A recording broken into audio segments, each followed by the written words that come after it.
5 things I like about Battlefield 5. When it comes to this game, there's definitely a split in the community of people who absolutely adore the game, and others that entirely hate it. I'm more of in the middle as I love some changes to the game, but not everything. So this video will just be highlighting some of the things that I enjoy about Battlefield 5. The biggest change that I love about Battlefield 5 is the removal of suppression. Well, more like the aspect of it that affected your weapon's performance. I've never been a fan of suppression, and having a mechanic that rewards players for missing their target is a bit odd. The caveat to this is that snipers get a huge buff, but I think this can be overlooked, as gunfights in general are much better and you can actually fire back at enemies this time around without invoking ridiculous spread or recoil. This change really makes gunfights feel a lot more fairer without the game handicapping you just because your opponent can't hit his target. Movement in Battlefield 5 feels like a straight upgrade from Battlefield 1, even with the limited movement we got to test in the alpha.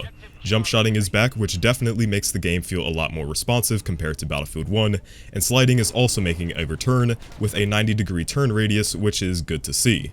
Crouch running was also added as well, and while I initially thought that this was worthless, this element actually is really useful. Movement in Battlefield 5 feels a lot more fluid and responsive compared to the clunky excuse of movement that Battlefield 1 has at the moment.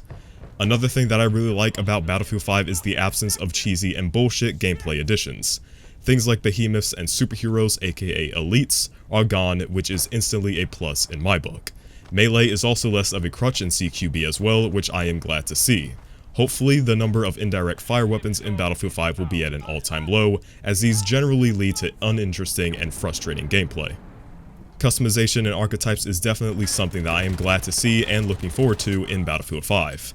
I'm not talking about cosmetic customization, as that is irrelevant in my eyes, but weapon customization is coming back, which is good, and hopefully the problem of 1 or 2 combos does not come back.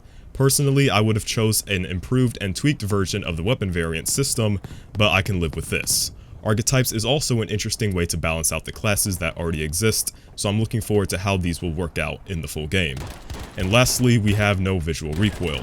It's kinda sad that I even have to mention this in the first place, but after playing Battlefield 1, Battlefield 5 just feels so much better.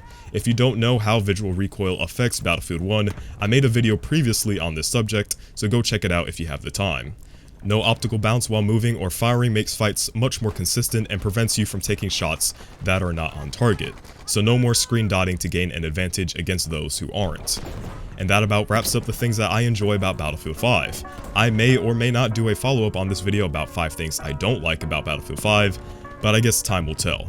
If you enjoyed, then make sure to let me know what you may or may not like about Battlefield 5, and as always, it's been BloodHound, and I'll catch you guys on the next one.